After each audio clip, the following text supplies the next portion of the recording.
Thanks for joining us on our YouTube channel. Uh, Watching, listening. Don't don't watch and drive.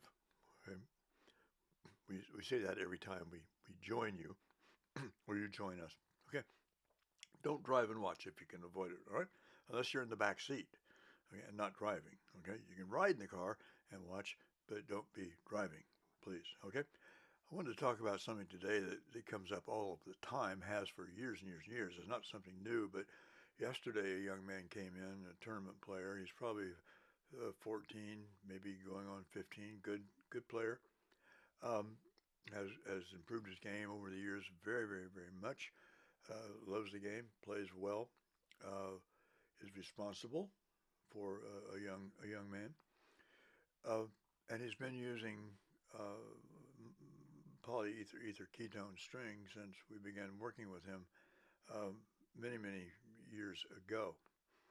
And most of the time when he was playing tournaments around here, uh, we would do the rackets, and it was not a big issue. He's getting bigger and stronger playing tournaments all around. Okay, he's finding himself having to have rackets strung at a tournament site, perhaps, and maybe not. Okay, he was in yesterday, brought a couple of rackets in. He brought a set of string in, very unusual string. No, it's not unusual string. The string is all over the place, and it's very good. But I said, are you using this? He said, well, I'm going to try it because when I go to a tournament, they can't string my string. And I thought, wow, okay, I know it. We see it all the time. When rackets come back from tournaments, we see how they're strung, and it's not typically well done. Now we're talking tournaments from, you know, juniors, maybe even into the college level, okay, that we see most of. So let's eliminate that pro level up here, okay, for a while. But the same thing applies there sometimes, for sure. We've seen it all over the place. But the stringers at the tournament said, we can't string this string, even though he may have it.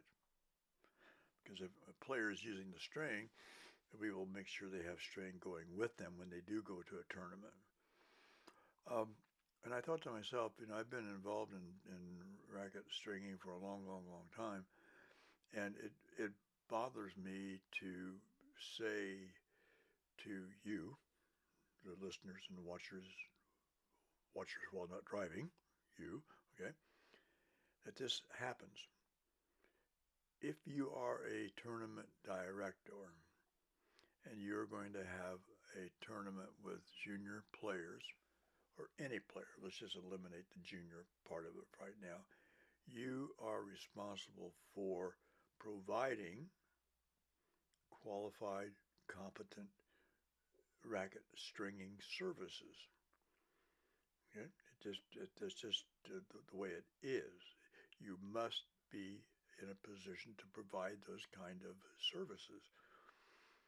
And when you offer that service, you offer it to anybody that has a legitimate need for that service, and whether it's for with their own string, and a lot of people take their own strings, they take their own reels, they cut off enough for a string job, and away they go.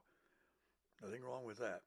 But to have a stringer or a tournament say, oh, we can't string that string, that's bogus because they can string the string. It's not a question of can't, or it's a question of won't. Okay, um, and it has to, in my opinion, it has to stop. As I told the young man yesterday, I said, okay, so you're telling me that you are in a position now to mitigate your progress that you've made after all these years and change strings because somebody said they can't string your string? Unbelievable.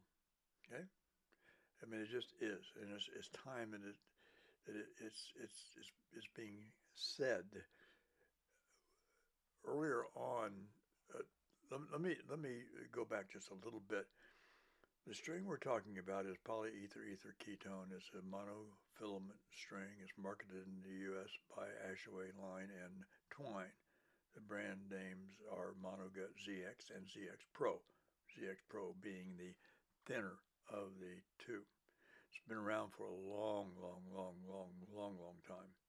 Okay, nothing new about the material that makes it unable to be strung. Let's put it that way. So when people say, "Well, I can't string it," we don't know how to string it. Yes, you do know how to string it. If you know how to put string in a tennis racket, you know how to string it. It's the same thing, but you have to use a little skill. Okay? You cannot be in a rush, and that's where they're going to stop me and say, "Well, yeah, but we have to hurry. We have to be in a rush." No, you don't. 35, 40 seconds, a minute to do a good job every single time. That's what I would do. Every single time to do a good job for somebody that's relying on you, the stringer, to provide them with a racket they can use to perform their very, very best. That's the point of this little conversation. But to have someone come back to me and say, "Well, I'm thinking about changing strings," and it's not anything that's going to help him. It is not going to help him. Okay. If it were going to help him, 100%, we're behind it. 100%. We have a lot of history with what he has been using. The new stuff will not help him. And I don't think he should, anybody, not he, she, anybody that's in that position should have to say, "Okay, well, I'll use this stuff just because you guys can't string it with my string."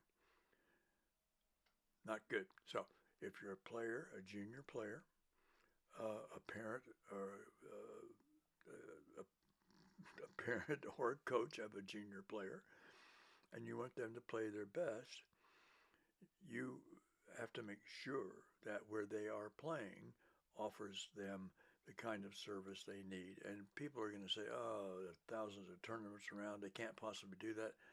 Absolutely, they can do it. Absolutely, they can do it. There's nothing impossible about stringing almost anything. Are there strings that people don't want to string? Yeah, sure. Yeah, when polyester first came around, I was doing a lot of tournament stringing, and the string was called Polystar, made by a company called Travera, and I think it was German, but I mean, it was absolutely horrible. Back then, it was the premier polyester string. Most of the European players that we were stringing for at tournaments used it because it was tough, very, very tough. And if you remember back in those days, tennis rackets were 93, 95, 96 square inches, and a lot of them were 18 by 20 string patterns, which meant that stringing these things was an absolute nightmare. But we did it because that's what we do. I mean, we don't tell people we can't do that. We don't know how to string that string. How would anybody do that? It's beyond me. Okay, so if you're a player, a parent, a coach, a tournament director, um, or just somebody that likes tennis, you need to make it clear to the tournament director or directors that you need to provide this kind of quality service.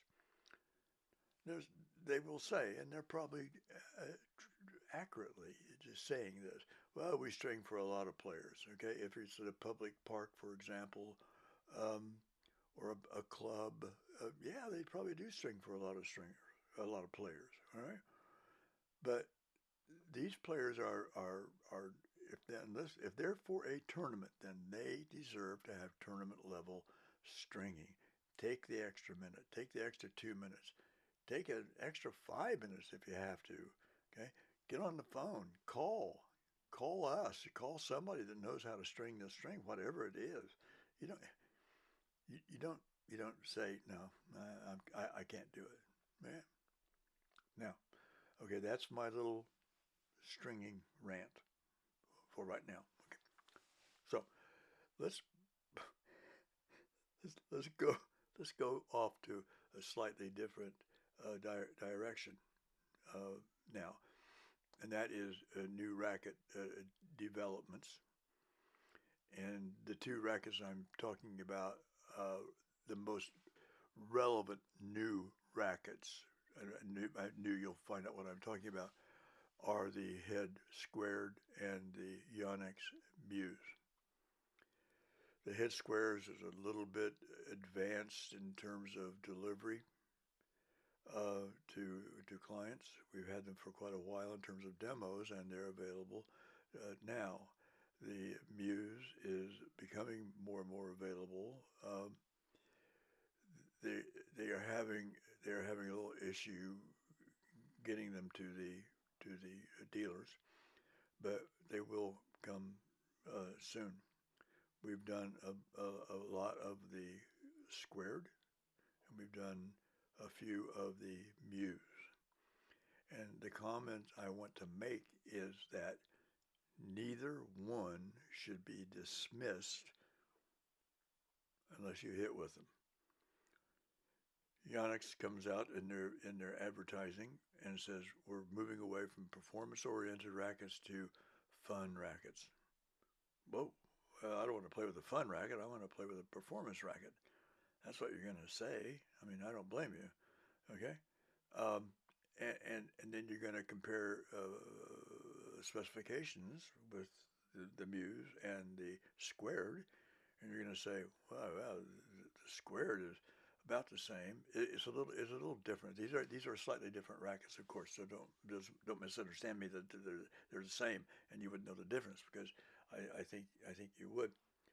But the Head approach was this is an easy racket to play with, make playing easier. And we know exactly how to do that.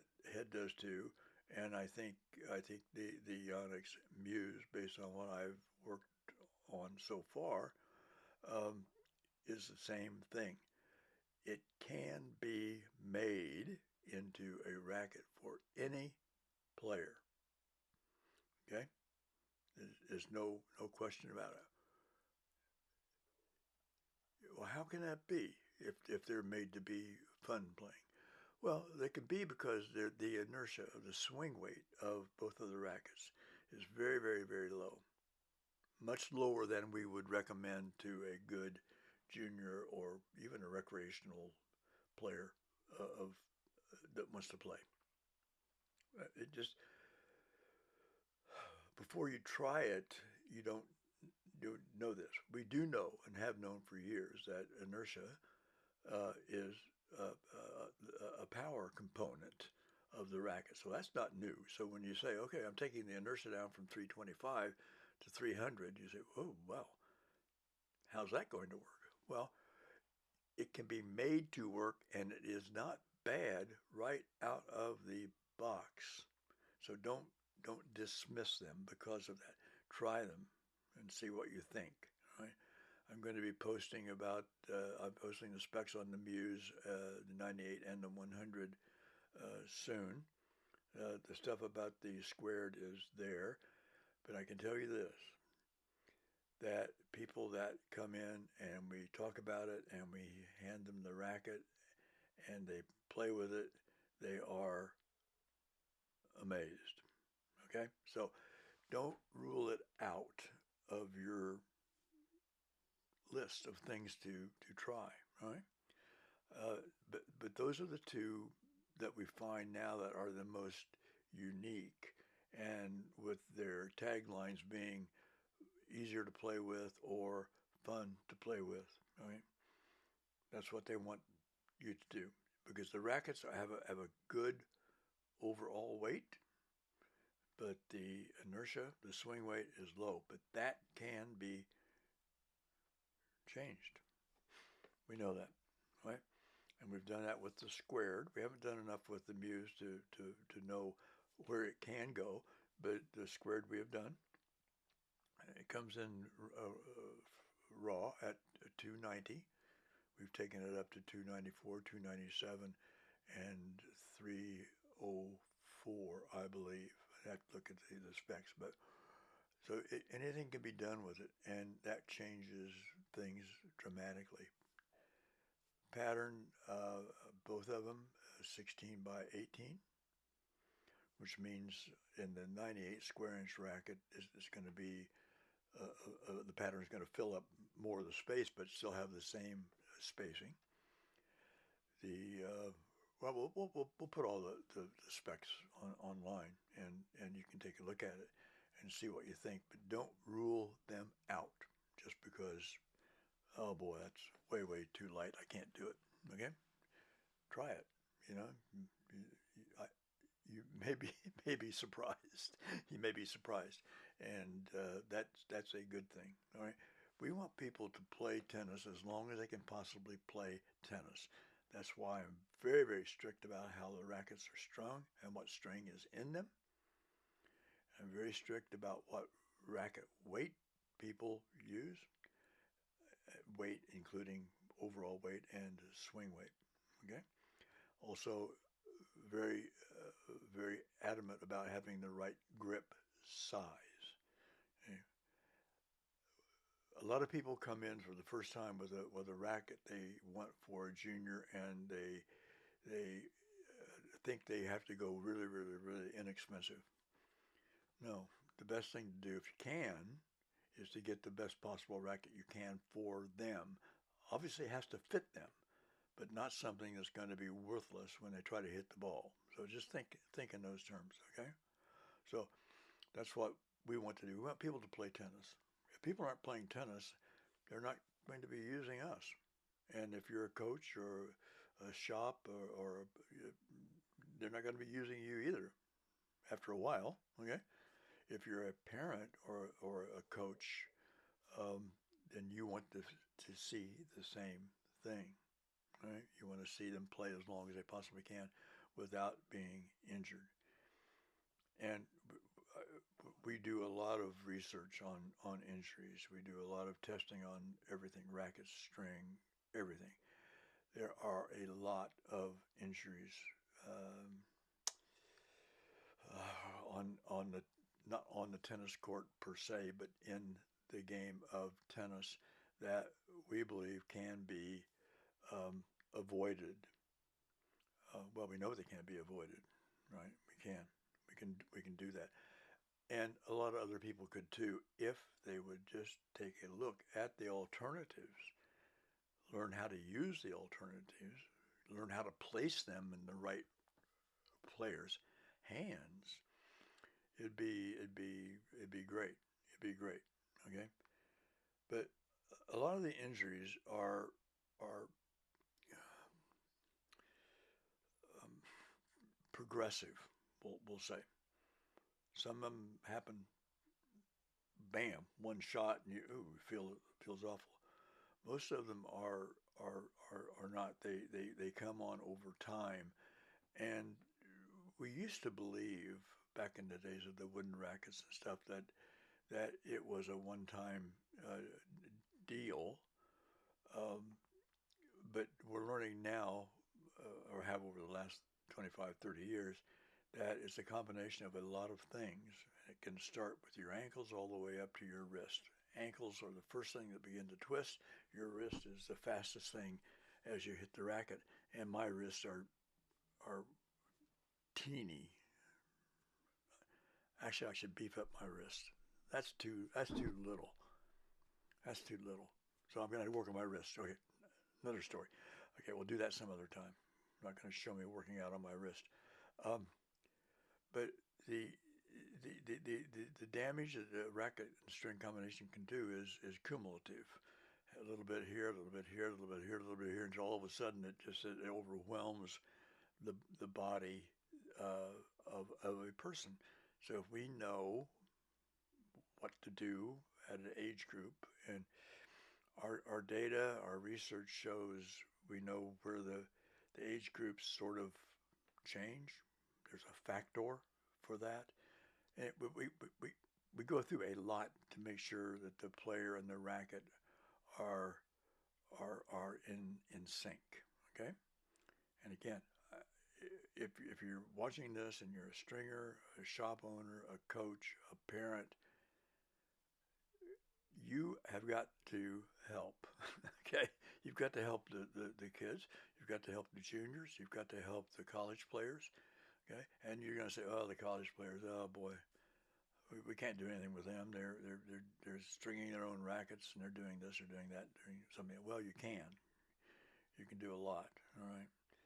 They have to at least understand there are alternatives, good alternatives, okay? And don't be put off from trying them because the local stringer says, oh, I can't do it. They can do it. Maybe they've done it and had some bad experiences with the string. Natural gut, for example, you bust a set of that and the stuff is so expensive now, you're not going to touch it again, you know. A polyether ether ketone has a situation whereby you must pay attention to the knots.